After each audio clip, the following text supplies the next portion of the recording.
iya lagi lah. Nah, kita lanjutkan dulu ya tentang teori motivasi.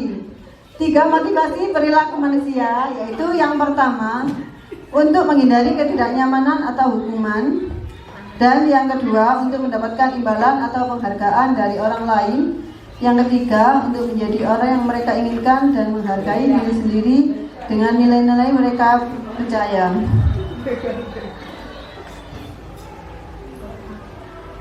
Selanjutnya yaitu hukuman, konsekuensi, dan restitusi.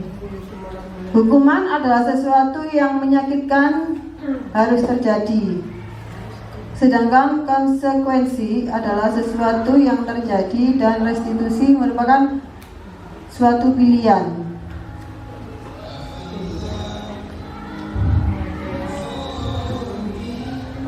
Nah, di sini hukuman bersifat negatif, terus konsekuensi bersifat netral, dan restitusi bersifat positif.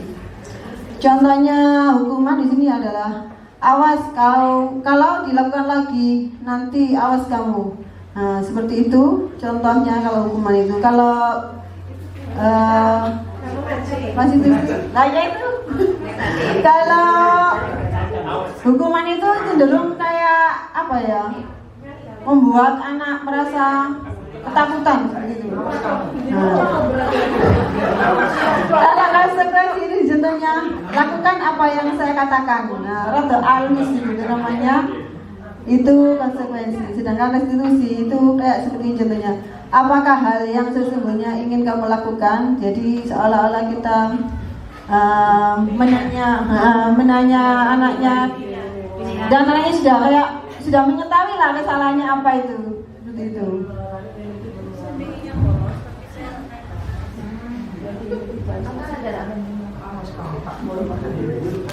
Ya.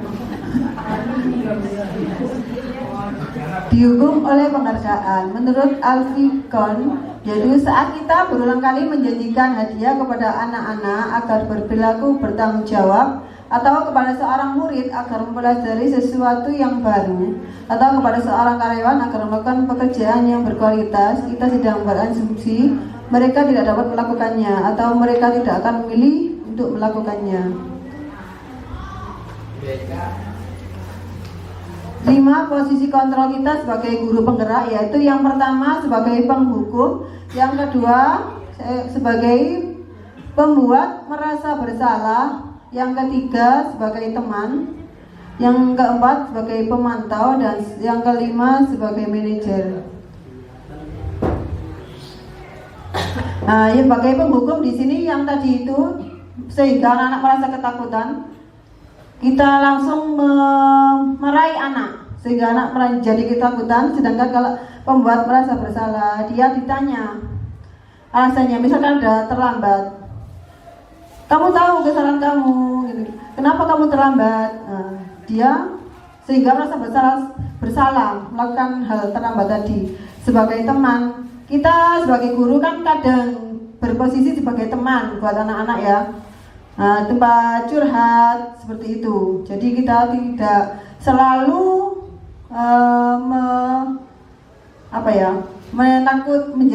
menjadi takut, tapi kita diposisikan sebagai teman, tempat curhat oleh murid-murid kita. Sebagai pemantau, kita sebagai pemantau di sini kan anak-anak kan yang aktif ya. Jadi kita sebagai guru, kita sebagai pemantau saja, memantau dan mengarahkan murid sehingga tidak melakukan hal-hal yang negatif di situ. Terus sebagai manajer, di kelas kita sebagai manajer, jadi pembelajaran kita tidak berpusat pada guru tapi berpusat pada murid.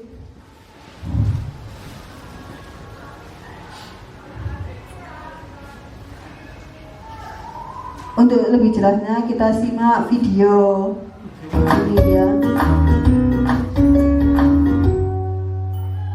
Salam bahagia Ibu dan Bapak guru hebat. Dalam penerapan disiplin positif restitusi, salah satu program yang dikembangkan adalah 5 posisi kontrol. 5 posisi kontrol dalam restitusi adalah proses perjalanan seorang pendidik agar dapat mengenali dirinya. Pada video kali ini, kita akan membahas tentang 5 posisi kontrol yang dikembangkan oleh Diane Gosset dan contoh penerapannya.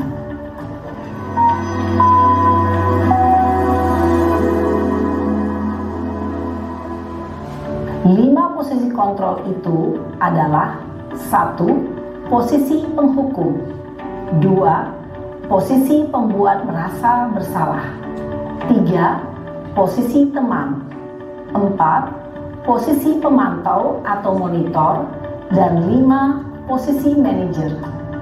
Untuk lebih memahami kelima posisi tersebut, mari kita saksikan kasus Naren yang terlambat hadir 20 menit di sekolah dan melihat bagaimana kelima posisi kontrol dalam menghadapi masalah tersebut.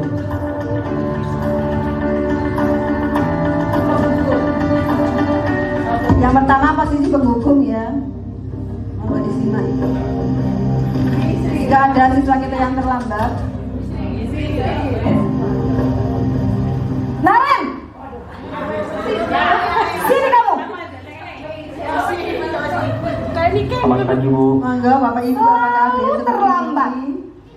Kamu deh, pasti terlambat. Maaf Bu, saya Apa? Apa coba? Alasan kamu apa lagi? Kapan sih kamu tidak terlambat? Malas sekali ya kamu jadi anak. saya Dasar pemalas. Gak kapok-kapok sih kamu. Sudah berapa kali terlambat? Sana, kamu keliling lapangan basket 2 kali. kenapa saya harus keliling lapangan basket Bu? Kenapa? Kamu mau lawan ibu? Berani-beraninya jawab. Sudah terlambat, masih berani jawab pula. Sekarang, keliling lapangan basket 5 kali sekalian. Biar kapok. Cepat. Pergi Alami sana ke sekolah lapangan kita basket. juga ada kasus seperti ini, Bapak Ibu. Posisi penghukum biasanya berbicara dengan nada tinggi, Yang kedua yaitu menghakimi, posisi menunjuk-nunjuk, menyakiti, dan menyindir. Hukuman bisa berupa fisik maupun psikis. Ibu dan bapak guru hebat. Dampak yang terjadi pada murid ketika guru berada pada posisi penghukum adalah murid cenderung akan memberontak, bahkan menyimpan dendam. Nah ini ya dampak dari posisi penghukum, murid menjadi pendendam dan menjadi membenci gurunya. Yang kedua posisi pembuat merasa bersalah.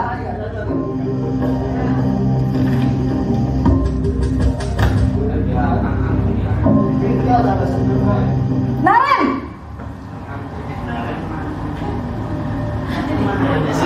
Selamat pagi Bu. Naren.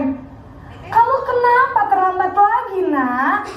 Ya, Nah Tuhan, kalau ini halus ya, lebih halus kamu dari yang senang ya pertama. bikin ibu susah ya? Kalau kamu terlambat lagi, nanti ibu yang ditegur bapak kepala sekolah, nak. Disangka ibu tidak bisa membina kamu. Duh, gimana ini? Maaf Ada Bu. yang seperti ini juga di sekolah kita. Naren, kamu suka ya kalau ibu ditegur bapak kepala sekolah? Terus, sekarang ibu harus tulis apa ini di buku absen? Ini kamu sudah sering terlambat loh. Ibu harus apa coba? Maaf Bu. Maaf sekali. Ya sudah, lain kali jangan bikin ibu susah lagi ya nak ya. Ibu tidak akan kuat lagi kalau kamu begini terus. Bisa jantungan kalau ibu ditegur bapak kepala sekolah. Sana cepat ke kelas. Maaf ya Bu. Maaf sekali. Nah, yang kedua ini lebih halus dari yang pertama ya. Posisi pembuat rasa bersalah berbicara dengan nada tenang, cenderung lembut. Namun kata-kata yang diutarakan membuat murid merasa menjadi orang yang gagal, memandang buruk dirinya sendiri, merasa tidak berharga, dan tidak sanggup membahagiakan orang lain. Ketika guru mengambil posisi pembuat rasa bersalah, murid akan menganggap dirinya yang bersalah dan ia akan menyimpan emosi negatif tersebut di dalam dirinya. Yang ketiga ini posisi sebagai teman.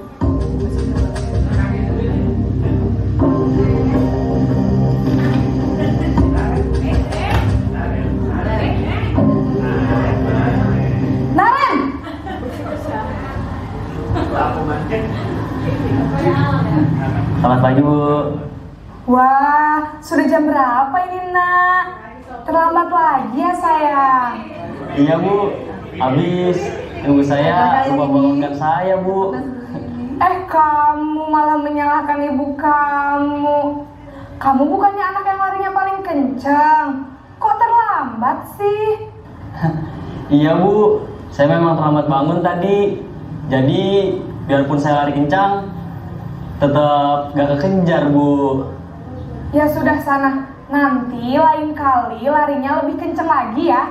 Biar gak terlambat lagi. Bikin seneng ibu. Demi ibu. Bisa kan? Bisa lah, Bu. Ya sudah sana masuk kelas. Ibu beresin urusan absen kamu. Kamu ini ada-ada saja.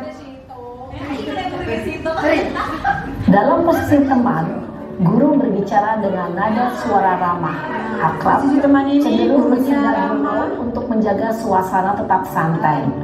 Murid akan merasa senang, aman, dan akrab dengan guru. Identitas yang tercipta adalah identitas sukses atau berhasil. Namun, perlu diingat, karena ini masih dorongan eksternal, maka ada faktor ketergantungan dari murid kepada orang tertentu. Di sini, guru absennya, sehingga di lain waktu, murid bisa berperilaku baik, namun hanya kepada orang-orang tertentu saja. Nah, di sini tadi murid berperilaku baik pada orang-orang tertentu saja, yang memperlakukan dia sebagai teman tadi, ya. Guru yang memperlakukan dia sebagai teman. Naren! Oh iya, yang keempat Selamat di pagi, sini Bu. adalah posisi Naren, sebagai pemantau. Apa peraturan sekolah kita tentang jam berapa kita harus masuk sekolah, Nak? Kita harus di sekolah jam 7, Bu. Iya betul, sekarang sudah jam 7.20. Naren sudah tahu konsekuensinya jika terlambat hadir. Paham, Bu.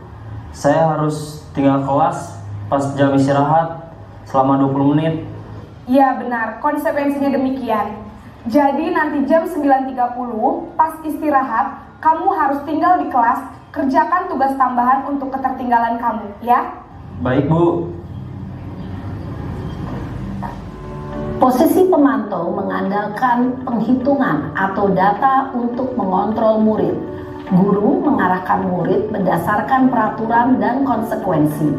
Seorang pemantau menunjukkan bahasa tubuh dan ekspresi wajah yang datar dan cenderung formal.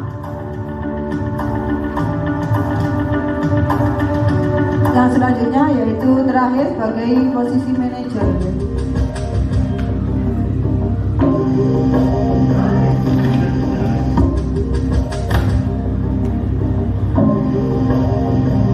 Naren!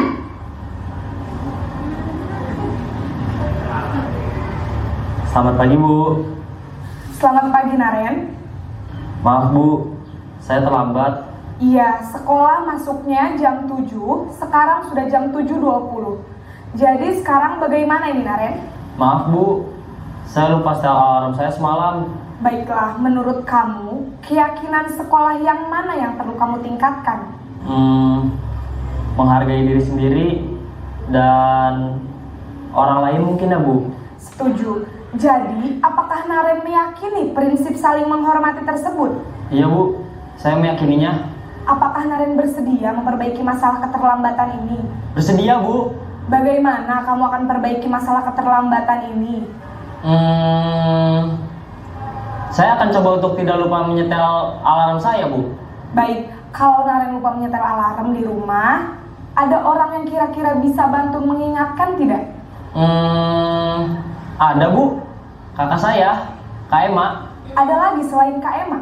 Selain Kak Ema, ada ibu saya. Baik, jadi yang mengingatkan Naren adalah Kak Emma dan ibu kamu ya? Kira-kira akan... Ibu dan bapak guru hebat, setelah mengamati adegan kelima posisi kontrol tadi, kira-kira posisi mana yang paling ideal? Posisi mana yang dapat menunjang motivasi intrinsik murid? Ya, tentu posisi manajer. Posisi ini memang posisi ideal yang ingin dituju setiap pendidik.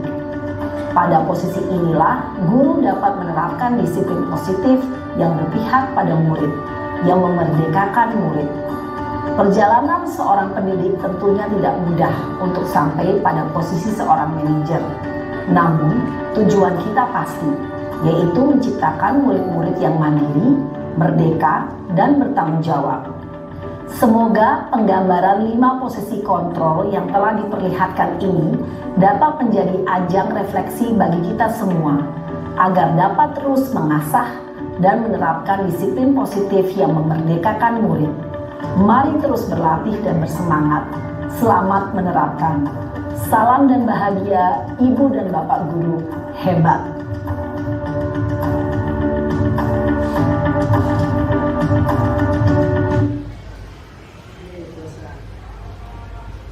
Setelah kita melihat video tadi, kira-kira posisi kontrol apa yang sudah kita miliki? Bapak Ibu pastinya sudah tahu sendiri-sendiri ya, yang sudah dilakukan Bapak Ibu selama ini. Selanjutnya kita lanjutkan tentang 5 kebutuhan dasar manusia. Yang pertama yaitu kasih sayang dan rasa diterima. Setiap manusia menginginkan kasih sayang dan rasa diterima. Seperti itu. Yang selanjutnya yaitu kekuasaan.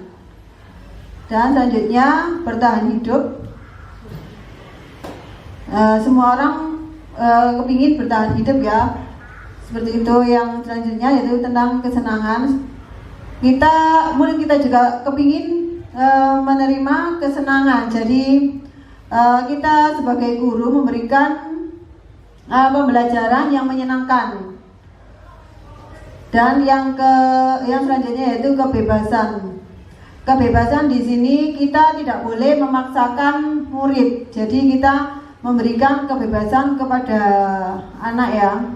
Contohnya yang saya lakukan misalkan dalam pembuatan karya ya pada pelajaran PKWU.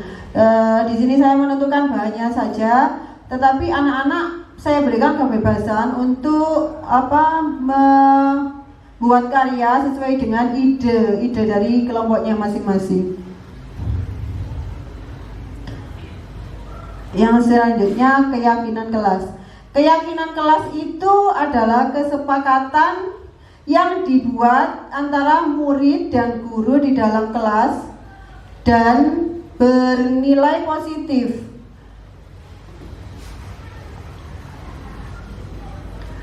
Kesepakatan kelas tahap-tahapnya yaitu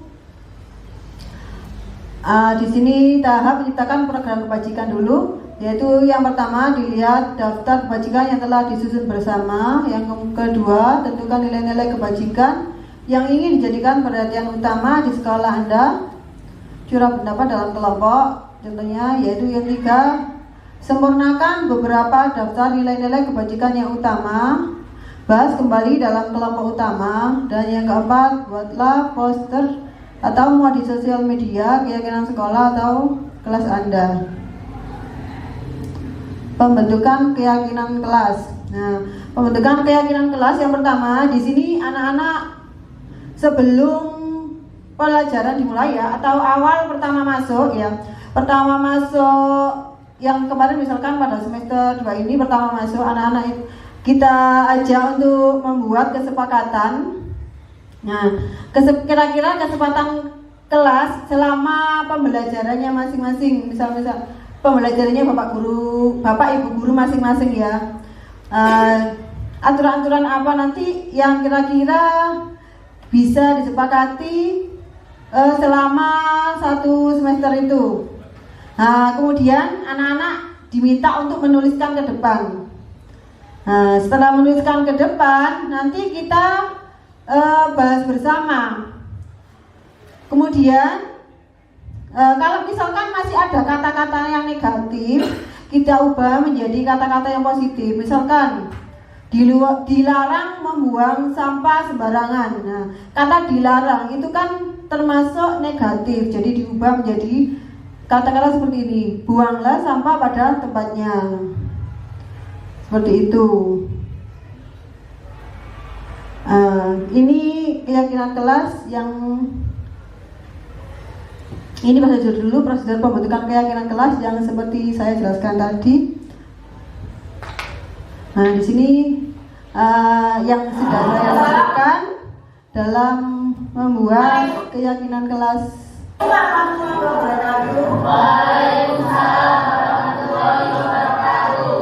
Hari ini kan hari pertama kita pelajaran ya.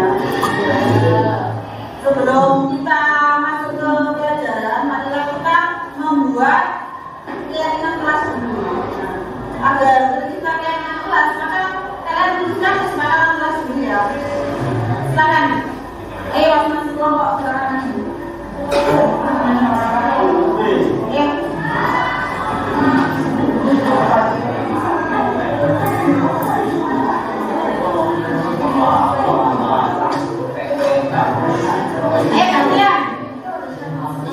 Ini anak-anak menuliskan kesepakatan kelas dulu. Gantian. Ya.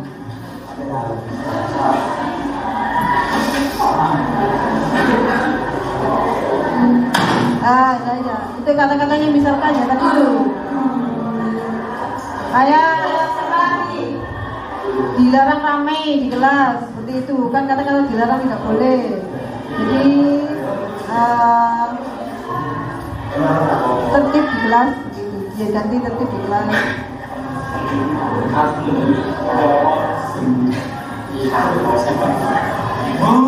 Nah, contohnya seperti ini ya, yang sudah saya lakukan.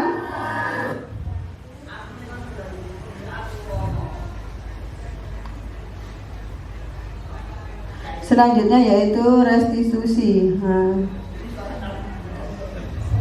Tentang segitiga restitusi. Segitiga restitusi di sini digunakan untuk menyelesaikan masalah-masalah yang kita jumpai di kelas atau di sekolah. Yang pertama yaitu menstabilkan identitas. Di sini Bapak Ibu guru bisa mengatakan ke anaknya seperti ini. Setiap orang pasti melakukan kesalahan. Kalau misalkan ada siswa kita yang melanggar peraturan ya, seperti itu. Setiap orang pasti pernah melakukan kesalahan. Atau kita bisa juga mengatakan kamu bukan satu-satunya yang pernah melakukan ini. Kemudian yang kedua yaitu validasi tindakan yang salah. Nah, biasanya itu dengan kata-kata kamu tentunya punya alasan mengapa melakukan itu. Terus adakah cara yang lebih efektif untuk mendapatkan apa yang kamu butuhkan? Nah, itu termasuk validasi tindakan yang salah. Kita menanyakan alasannya kenapa dia melakukan kesalahan. Dan selanjutnya yaitu menanyakan keyakinan. Kan keyakinan kelas tadi sudah dibentuk ya, sudah disepakati di kelas. Nah, gini ditanyakan keyakinan kelasnya. Keyakinan kelas apa yang kita sepakati? Nah, kan sudah ada ditulis tadi ya di kelasnya masing-masing. Terus kamu ingin menjadi orang seperti apa? Nah, dia melanggar keyakinan kelas yang mana? Terus apa tindakanmu setelah melakukan kesalahan tadi? Seperti itu.